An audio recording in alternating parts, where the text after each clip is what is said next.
My wife thought she was being clever. For 3 weeks, she'd been sneaking around, helping what she claimed was a girlfriend from work with apartment hunting and decorating advice. Late-night texts, weekend trips to Target and Home Goods, hushed phone conversations that ended the moment I walked into the room. The red flags were there, but I trusted her. 15 years of marriage had earned her that benefit of the doubt. Until last Tuesday, when her phone buzzed on the kitchen counter while she was in the shower. The message preview lit up the screen. Thanks for the lamp recommendation. My place is starting to feel like home thanks to you. Can't wait to show you how it all came together. From someone named. Well, let's just say it wasn't any girlfriend I'd ever heard of. It was him, the ex-boyfriend from college. The one who broke her heart 20 years ago before we met. I sat there staring at that message, my coffee getting cold, as puzzle pieces clicked into place. The weekend shopping trips weren't with any coworker. The decorating advice wasn't innocent. This guy had moved to our city, and somehow, she'd become his personal interior design consultant. When she came downstairs, hair still damp, reaching for her phone with that casual smile she'd been wearing for weeks, I was ready. So, tell me about your new friend, I said, sliding her phone across the counter. Her face went white, then red. Then she tried the defensive route. It's not what you think. Really? Because what I think is that your ex-boyfriend moved to town, and instead of telling your husband, you've been playing house with him for 3 weeks. I was helping him get settled. That's all. Behind my back. Because I knew you'd react like this. Her voice pitched higher, that tone she used when she knew she was caught. You're being paranoid and controlling. Controlling. That's rich, coming from someone who'd been living a double life for most of the month. How long has he been in town? Does it matter? It matters because my wife has been lying to me. It matters because you've been sneaking around. It matters because you thought I was too stupid to figure it out. She crossed her arms, full defensive mode now. Look, he needed help. He doesn't know anyone here. I was just being a decent person. A decent person would have mentioned it to her husband. So I could deal with your jealousy and insecurity? There it was. The accusation designed to make me back down, to make me feel like the unreasonable one. Classic manipulation. Paint the victim as the problem. I set my mug down carefully. You want to talk about insecurity? Let's talk about a woman who can't tell her ex-boyfriend no when he comes sniffing around her marriage. That's not. He wasn't. He wasn't what? Using the oldest trick in the book? Help me decorate my apartment. I'm so lost without a woman's touch. I shook my head. And you fell for it. Or maybe you wanted to fall for it. Her jaw tightened. You don't know what you're talking about. I know enough. I know you lied. I know you chose to help him instead of being honest with me. I know you're standing here trying to make me feel crazy for not wanting my wife to play house with her ex. I'm not playing house with anyone. No? Then why all the secrecy? Why the lies about girls' trips to Target? Why the fake girlfriend story? She opened her mouth, then closed it. No good answer for that one. Because you knew it was wrong. I continued. You knew exactly how inappropriate it was, and you did it anyway. Then you lied about it. For weeks. The silence stretched between us. I could see her mind racing, trying to find some angle, some way to flip this back on me. But the evidence was sitting right there on her phone. He's just a friend, she said finally, her voice smaller now. Friends don't require lies, sweetheart. Friends don't require cover stories. Friends don't make you sneak around behind your husband's back. I stood up. But ex-boyfriends with ulterior motives?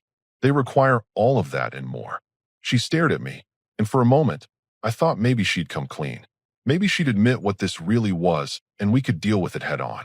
Instead, she doubled down. You're blowing this way out of proportion. It's innocent. You're acting like I'm having an affair. Emotional affairs start exactly like this. With lies. With secret meetings. With choosing someone else over your spouse. I haven't chosen anyone over you. Haven't you? When you decided to help him instead of being honest with me, what was that? When you lied to my face for 3 weeks, what was that? Her phone buzzed again. Another message from him. She grabbed it quickly, but not before I saw the heart emoji at the end of whatever he'd sent. Heart emoji. To my wife. From her ex-boyfriend. I almost laughed at the absurdity of it. Almost. You know what the funny thing is? I said, heading toward the door. He played you perfectly. The helpless guy act, needing advice about curtains and coffee tables, making you feel needed and special. And you ate it up. Where are you going? To work. To think. To figure out what I'm married to. Don't be dramatic. Dramatic? I turned back to face her. My wife has been lying to me, helping her ex-boyfriend set up house and accepting heart emojis from him. But I'm the one being dramatic. I left her standing in the kitchen, phone in hand, finally seeing her lies for what they were. But as I drove to work, I couldn't shake the feeling that this was just the beginning. That whatever game he was playing, whatever he really wanted, she was about to find out. And so was I. The question wasn't whether she'd choose him over me. The question was whether I'd still be around when she tried to come back. The next few days were tense. She'd gotten quieter, more defensive. Every conversation felt like walking through a minefield. But instead of backing down or cutting contact with him, she doubled down on her story that it was all innocent. Thursday evening, 3 days before our second honeymoon trip to Napa Valley that we'd planned for months, she brought him up again. He invited me to see how the apartment turned out, she said while loading the dishwasher. Casual, like she was talking about the weather. I looked up from my laptop. Excuse me. He wants to show me how everything looks with all the furniture in place. You know, see if the advice I gave him worked out. The audacity was breathtaking. And you're telling me this because? Because I don't want you finding out and making it into something it's not. Right? Because visiting your ex-boyfriend's apartment alone is totally normal married behavior. She slammed a plate into the dishwasher. See? This is exactly why I didn't want to tell you in the first place. You make everything sound dirty and suspicious. It is suspicious. Your ex-boyfriend doesn't want to show you his throw pillows. He wants to get you alone in his apartment. You don't know him. I don't need to know him. I know men, and I know what this is. She turned to face me fully, hands on her hips. What is it then, since you're so sure? It's him testing boundaries. Seeing how far he can push before you say no. Seeing how much control he can get back over you. Control? That's ridiculous. Is it? He shows up in your city after 20 years. Suddenly needs help with everything from finding a grocery store to picking out curtains. Can't figure out adult life without you holding his hand. I closed the laptop. And now he needs you to come validate his decorating skills in person. Real subtle.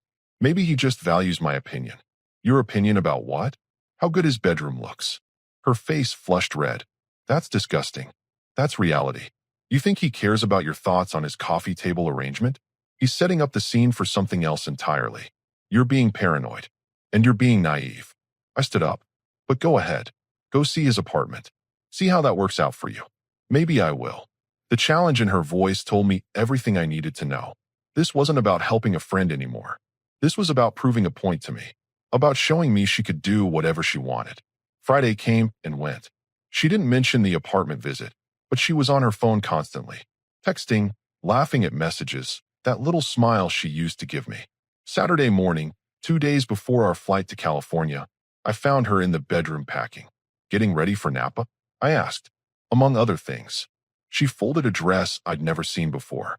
Black, form-fitting, definitely not something she'd wear wine tasting with her husband. Nice dress. New. I picked it up yesterday. For our trip. She shrugged. It's versatile. Versatile. Right. The kind of dress you wear when you want to make an impression. The kind of dress you don't wear to vineyards with your husband. Sunday evening, she was quieter than usual at dinner. Distracted. Checking her phone every few minutes. Everything okay? I asked.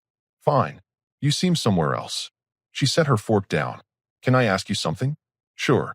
If you had unfinished business with someone from your past, wouldn't you want closure? The question hit like a punch to the gut. What kind of unfinished business? Just things that were never resolved. Feelings that were never properly dealt with. With your ex? Hypothetically. There's nothing hypothetical about this conversation. I leaned back in my chair. What are you really asking me? She took a breath. What if I told you I needed one night to close that chapter completely? Just one night to put the past to rest, so I can move forward with you. The words hung in the air like smoke. One night. To close a chapter. With her ex-boyfriend. I stared at her across the table. Are you serious right now? I'm trying to be honest with you. You're trying to get permission to cheat on me. That's not what this is about. Then what is it about? Explain to me what one night to close that chapter means. She fidgeted with her napkin. It means putting the past where it belongs.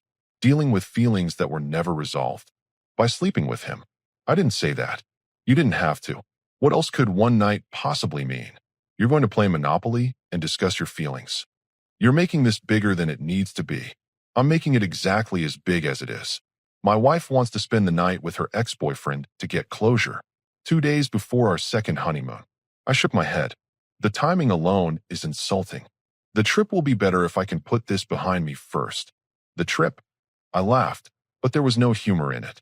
You think there's still going to be a trip after this conversation? Don't be dramatic. Dramatic? You just asked your husband for permission to cheat on him. But I'm the one being dramatic. She stood up abruptly. I knew you wouldn't understand. Oh, I understand perfectly. Your ex-boyfriend has been working on you for weeks. The helpful act, the needy routine, the heart emojis. And it worked. Now you're convinced you need to close that chapter with him. It's not like that. It's exactly like that. And you know what the really pathetic part is? You actually think I'm going to sit here and wait while you go handle your unfinished business. She turned toward the stairs. I'm going to bed. Yeah, you do that. And while you're lying there thinking about your one night of closure, think about this. The woman who needs to cheat on her husband to get over her ex-boyfriend was never over him to begin with. She stopped at the bottom of the stairs but didn't turn around. And the husband who gets asked that question? He's already got his answer about what kind of marriage he's really in. I heard her footsteps on the stairs, heard the bedroom door close. I sat there in the dining room, staring at the remnants of what had just become our last dinner as a married couple. She'd crossed every line there was to cross. The lies, the secret meetings, the emotional affair. And now she wanted my blessing to finish what they'd started. The funny thing was, she thought she was being honest by asking. Like asking for permission to destroy our marriage made it somehow noble. But she'd already given me my answer. Not to her question, but to mine. The question I'd been asking myself since I found those messages. What kind of woman was I really married to? Now I knew. And more importantly, I knew what I was going to do about it. Monday morning, she left for work without saying goodbye. I heard her moving around upstairs, getting ready, but she avoided the kitchen where I was having coffee. Fine by me. We had nothing left to discuss anyway. The moment her car pulled out of the driveway, I got to work. First call was to the travel agency. I need to cancel a trip to Napa Valley. Today. Sir, with less than 24 hours notice, you'll forfeit the entire cost. I understand. Cancel it. Both rooms. Both rooms, the wine tours, the restaurant reservations. Everything. The agent sounded confused but processed the cancellation. $2,300 down the drain, but money well spent considering what I was buying, my freedom. Second call was to my bank. I need to speak to someone about closing joint accounts. Is your spouse aware of this decision, sir? She will be. I drove to the main branch and spent 2 hours moving money, closing accounts, and removing her access to everything we'd built together. The checking account, savings account, the credit cards where I was the primary holder. She'd wake up tomorrow financially severed from me. Third call was the hardest one. My brother-in-law, who happened to be the best divorce attorney in the state. This is a surprise, he said when I walked into his office. Please tell me you're here about a business matter. I wish I was. His face fell. What happened? I laid it out. The lies, the secret meetings, the emotional affair, and finally, her request for one night to close the chapter with her ex. He sat back in his leather chair, processing. She actually asked you for permission? She thought she was being honest. She was being calculating, testing to see if you'd accept it. If you said yes, she'd have your blessing. If you said no, she'd do it anyway and claim you're controlling. Either way, she wins. In her mind, yes. But legally, she just handed you everything. He opened a file drawer. Adultery might not carry the weight it used to, but emotional affairs and requests for sexual encounters with third parties? That's still powerful in court. I signed papers for the next hour. Petition for dissolution of marriage. Financial disclosures. Asset division requests. Everything needed to end 15 years of marriage as quickly and cleanly as possible. How fast can this move? I asked. With her behavior and your documentation? Fast. Especially if she doesn't contest. She will. Then we'll be ready. By 3 in the afternoon, I'd accomplished more than most people do in a week of marital crisis. The trip was canceled, the money was secured, the divorce was filed. All that remained was the execution. I stopped by a phone store and got a new number. Then I went home and started packing her things. Not angrily, not vindicatively, just methodically. Her clothes, her books, her personal items. Everything that belonged to her went into boxes. I wanted her out, but I wasn't going to be accused of throwing her belongings in the street. The most important item went in last, a letter I'd spent an hour writing. Clear, direct, and final. No emotion, no anger, just facts and consequences. By the time I finished, the living room looked like a storage unit. 15 boxes of a marriage, ready to be collected. I ordered dinner from that steakhouse downtown. The expensive one she always said we couldn't afford for just a regular Monday night. Tonight felt like a celebration. I was celebrating the end of being disrespected in my own house. She got home around 6:30, same as always. I heard her car in the driveway, heard her keys at the front door. Then silence. "What is all this?" she called from the living room. I finished my steak, wiped my mouth, and walked out to meet her. She was standing among the boxes, looking confused and slightly panicked. "Your things," I said simply. "My things." "What do you mean, my things?" I handed her the envelope with her name on it. "Everything you need to know is in there." She tore it open, her eyes scanning the page. I watched her face change as she read. Confusion to disbelief to shock to panic. "You canceled our trip?" "I did." "You closed our bank accounts?" "The ones where I was the primary holder, yes." "You filed for divorce?" "This morning." She looked up from the letter, her face pale. "Are you insane?" "Over one conversation. Over 3 weeks of lies. Over an emotional affair. Over you asking permission to cheat on me." "I didn't ask permission to cheat. You asked for one night with your ex to close a chapter. What exactly did you think that meant?" I thought we could work through this. We could have. 3 weeks ago when you first started lying to me. We could have when you first started sneaking around with him. We could have yesterday morning before you asked me to let you sleep with him." I gestured to the boxes. "But not anymore. You're throwing away 15 years over a misunderstanding? I'm ending 15 years because you chose another man over your marriage. You chose lies over honesty. You chose him over me. This isn't a misunderstanding. This is consequences." She started to cry. The tears that were supposed to make me feel guilty, make me reconsider, make me be the reasonable one who gives in. "Please don't do this," she whispered. "We can fix this." "No, we can't. Because fixing it would require you to admit what you did was wrong. And you can't do that. Even now, you're calling it a misunderstanding. I made mistakes. You made choices. You chose to lie. You chose to meet him secretly. You chose to help him over being honest with me. You chose to ask for a night with him instead of working on our marriage." I headed toward the stairs. "I'm just choosing to respond." "Where are you going?" "To bed. You can sleep in the guest room tonight, or you can go stay with him. I honestly don't care which." "Please," she called after me. "Can't we at least talk about this?" I stopped halfway up the stairs. "We did talk. Last night at dinner. You told me exactly where I stand in your priorities. You told me exactly what our marriage means to you. You told me exactly what you're willing to do to it. That's not what I meant. It's exactly what you meant. You just thought I'd accept it." I continued up the stairs. "You thought wrong." I heard her crying in the living room, surrounded by boxes of her life with me. Part of me almost felt sorry for her. Almost. But then I remembered the lies. The sneaking around. The heart emojis. The request for one night to close a chapter that should have been closed 20 years ago. She'd made her choice when she decided to prioritize him over me. I was just making mine by refusing to be her backup plan while she figured out her feelings for another man. Tomorrow would bring more tears, more pleading, more promises to change. But tonight, for the first time in weeks, I was going to sleep peacefully, because I finally knew exactly what I was dealing with. And more importantly, I knew exactly what I was done dealing with. Tuesday morning, she was gone before I woke up. The boxes were still in the living room, untouched. She'd slept in the guest room and left without a word. Perfect. It made what came next much easier. I took a personal day from work and spent it handling details. Changed the locks, updated insurance beneficiaries, removed her access to everything that mattered. By noon, she was officially cut off from the life we'd built together. Around 2 in the afternoon, my phone started ringing. Her number. I didn't answer. She called 6 more times over the next hour. Then the text started. "We need to talk. This is crazy. Answer your phone. You can't just cut me off from everything." Each message confirmed what I already knew. She tried to use one of the cards and discovered her new reality. Good. Let her figure out what consequences actually felt like. The calls and texts continued all afternoon. I ignored every single one. Around 5, she tried calling from a different number. Someone at her office probably. I declined that one too. By evening, the messages had shifted tone. "Please call me back. I'm sorry. Let's fix this." Too little, too late. She was only sorry because her safety net had disappeared. Sorry because her backup plan wasn't working out the way she'd expected. Wednesday morning brought a new development.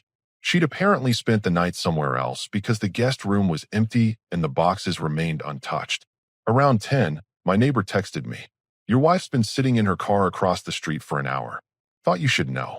I looked out the window. There she was, parked under the oak tree, staring at the house, waiting for me to come out and engage. To give her the confrontation, she needed to make this my fault somehow. I made coffee and went about my day, ignoring her completely. She sat there until noon, then finally drove away. That afternoon, my phone rang with a number I didn't recognize. This time I answered. We need to talk, she said immediately. No, we don't.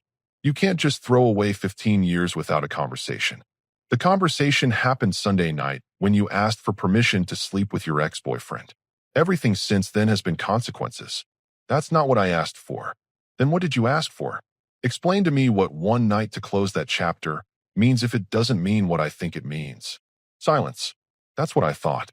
You can't explain it because we both know exactly what you were asking for. It wasn't about sex, she said quietly. It was about everything. About choosing him over me. About prioritizing your feelings for another man over your marriage. About asking your husband to step aside while you handled your unfinished business with a man you never got over. You're twisting everything. I'm seeing everything clearly for the first time in weeks. Maybe years. Where am I supposed to go? You've cut me off from everything. You should have thought about that before you decided to betray your marriage. You made your choice. Now live with it. I hung up and blocked the number. Thursday evening, she escalated. I came home from work to find her car in the driveway and her sitting on the front steps. She'd been waiting for me. The locks are changed, she said as I got out of my car. They are.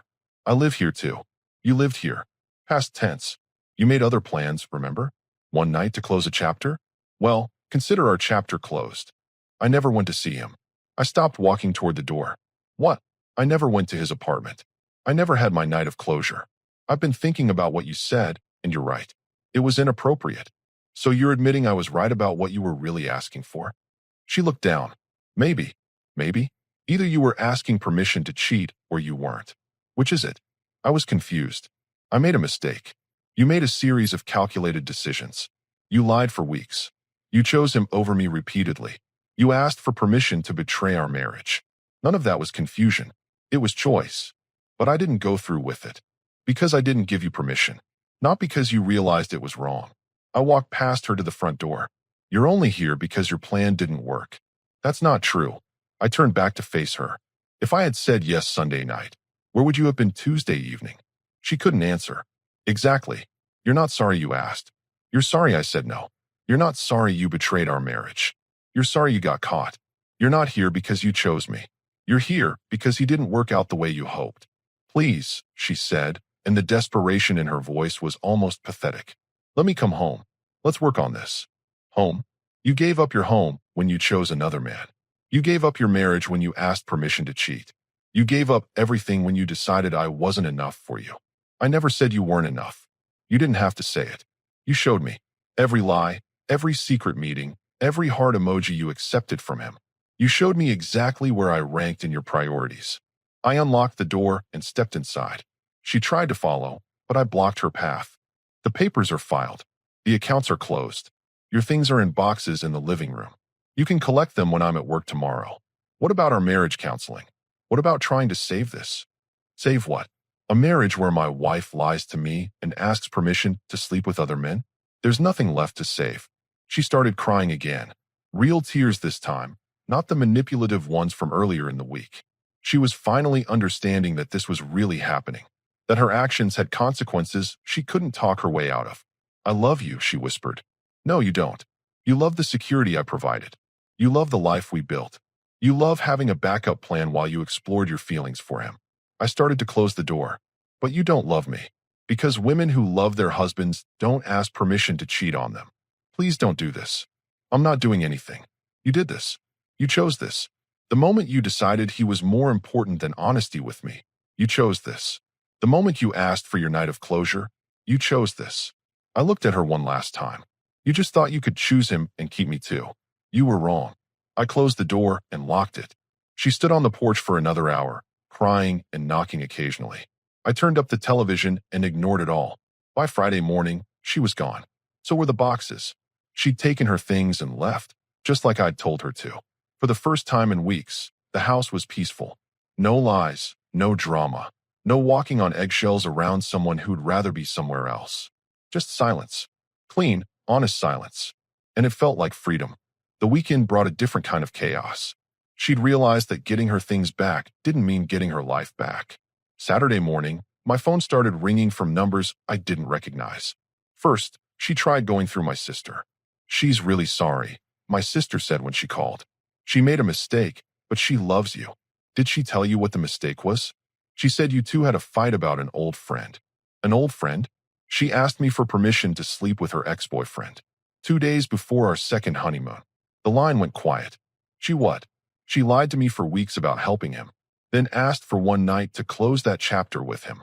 My sister never called back to advocate for her after that conversation. Next, she tried my parents. Same story, same result. Once they knew what really happened, the calls stopped coming. By Monday, she'd moved on to showing up at my workplace. I was leaving the office around 6 when I saw her car in the parking lot. "You can't keep avoiding me forever," she said. "I'm not avoiding you. I'm ignoring you. There's a difference. We're still married. Not for long." She looked terrible, exhausted, stressed, like she hadn't been sleeping. "Good. I know I screwed up, but we can fix this if you'll just give me a chance." "Fix what exactly? Your lies? Your emotional affair? Your request to cheat on me?" "I never cheated, because I didn't let you. Not because you didn't want to. You're right. I was selfish and stupid, and I nearly threw away the best thing in my life for something that didn't mean anything." "Didn't mean anything? Then why did you need a night to close that chapter?" She looked down. "Because I was an idiot." "No, because he meant something. He meant enough for you to lie to me. He meant enough for you to risk our marriage. Please, just give me one chance to make this right. You had 15 years of chances. You had 3 weeks of chances to tell me the truth. You made your choice every single time." I got in my truck, but she grabbed the door. "What if I told you he meant nothing? What if I told you it was all just attention and validation? Then I'd say you threw away your marriage for attention and validation. That doesn't make it better. It makes it worse." I drove away, leaving her standing in the parking lot. Tuesday brought a new low. She showed up at my gym, waiting by the front desk. "This is stalking," I said as I walked past her. "This is fighting for my marriage. Your marriage ended when you asked permission to cheat on me." She followed me to the parking lot. "What about counseling?" "Counseling for what? You want to work through your feelings for another man." "I want to work through our problems." "I don't have problems. I had a wife who chose another man over me." Past tense. Problem solved. You're being cruel. I'm being honest. Something you might want to try sometime. Wednesday, she tried working through our mutual friends, spinning some version where she was the victim of my unreasonable jealousy. 3 different people called me that day. When they learned the truth about her lies and her request for a night with her ex, they stopped calling to advocate for her. Friday afternoon, she showed up at my house again, sitting on the front steps. "Go away," I said without getting out of my truck. "I need to tell you something." "I don't care. He never wanted me back. He just wanted to mess up my marriage." I turned off the engine. This was new. When I went to get my things, I stopped by his apartment. He laughed at me, said he never intended to get back together, said he just wanted to see if he could break us up. "And you're telling me this because?" "Because you were right. About everything. You risked everything for the attention, for the validation. Him being a manipulator doesn't change what you did, but it proves you were right." I didn't need proof. I knew what he was doing from day one. The question was never about him. It was about you. About your willingness to betray me for him. I see that now. You see it now because it didn't work out the way you hoped. If he'd wanted you back, you'd still be lying to me. She couldn't argue because we both knew it was true. "What do I have to do?" she asked quietly. "Accept that it's over. Accept that your actions had consequences. Accept that you destroyed something that can't be repaired." I walked toward the house. "And stop showing up places I am. It's pathetic. I'll fight this divorce." "Go ahead. Fight it. You asked your husband for permission to cheat. You lied for weeks. You conducted an emotional affair." I stopped at the door. "Fight it all you want. You'll lose." I went inside and locked the door. She sat on the steps for another hour before finally leaving. That was the last time she tried the direct approach. Her desperation was just getting started. 3 months later, the divorce was finalized. She tried fighting it briefly, but her lawyer dropped her when she couldn't pay his retainer. Turns out financial independence is hard when you've burned all your bridges. I kept the house, most of our assets, and my peace of mind. She got exactly what she'd earned, nothing. The day I signed the final papers, I felt lighter than I had in years. No more walking on eggshells. No more wondering what she was really doing when she claimed to be helping friends. No more being married to someone who saw me as a backup plan. I threw myself into work, started hitting the gym regularly, reconnected with friends I'd lost touch with during the marriage. Turns out I'd been living a smaller life than I realized, accommodating someone who didn't appreciate what I was sacrificing. 6 months post-divorce, I was a different man. Confident, focused, genuinely happy for the first time in longer than I cared to admit. That's when she tried her final play. I was leaving my favorite restaurant on a Friday night when I saw her in the parking lot. Not hiding this time, just standing by my truck, waiting. "You look good," she said as I approached. I didn't respond, just clicked the key fob to unlock the doors. "I heard you got promoted." "Still nothing from me." "I made a mistake," she said quietly. "The biggest mistake of my life." I finally looked at her. Which mistake? Lying to me, choosing him over me, asking permission to cheat, or thinking I'd take you back afterward? All of it. I ruined everything for someone who didn't even want me. No, you ruined everything because you wanted him. The fact that he didn't want you back is irrelevant. I know that now. You know it now because you're alone and broke and realizing what you actually lost. I opened the truck door. 6 months ago, you thought you were trading up. Now you know you weren't. I was stupid. You were selfish. There's a difference. She stepped closer. What if I told you I've changed? What if I told you I understand now what I had with you? I'd say you're about 6 months too late. People make mistakes. People make choices. You chose to lie. You chose to betray me. You chose to ask for a night with another man. I got in the truck. I chose to have enough self-respect not to accept that. So that's it. 15 years means nothing. 15 years meant everything to me. That's why your betrayal hurts so much. That's why your lies were so devastating. That's why I won't give you a chance to do it again. I would never. You already did. And you only regret it because it didn't work out the way you planned. I started the engine. If he had wanted you back, you'd be with him right now instead of standing in this parking lot begging your ex-husband for another chance. That's not true. It's completely true. You didn't come back because you realized you loved me. You came back because your other option fell through. She started crying, but this time the tears didn't move me at all. I lost everything, she whispered. You threw everything away. There's a difference. Please, I'm asking you to forgive me. I forgave you months ago. For my own peace, not for yours. I put the truck in reverse. But forgiveness doesn't mean reconciliation. Forgiveness doesn't mean giving you another chance to destroy me. What am I supposed to do now? Live with your choices. Learn from them. Be better in your next relationship. I backed out of the parking space and stopped showing up places I am. It's been 6 months. Move on. I drove away and left her standing there, finally understanding that some bridges, once burned, can't be rebuilt. 2 years later, I'm remarried to a woman who chose me from day one and keeps choosing me every day. Someone who understands that loyalty isn't conditional, that honesty isn't optional, and that marriage means forsaking all others. My ex-wife never remarried. I hear she's still single, still trying to figure out how she went from having everything to having nothing. The answer is simple. She chose poorly. She chose lies over truth. She chose excitement over stability. She chose another man over her husband. And I chose to be with someone who would never make me question my worth or wonder if I was enough. Some people call it harsh. I call it having standards. Because men who know their value don't accept disrespect. Men who know their worth don't compete for their wife's attention. Men who respect themselves don't give second chances to people who asked permission to betray them.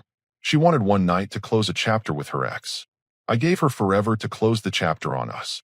Best decision I ever made. Our story has come to an end.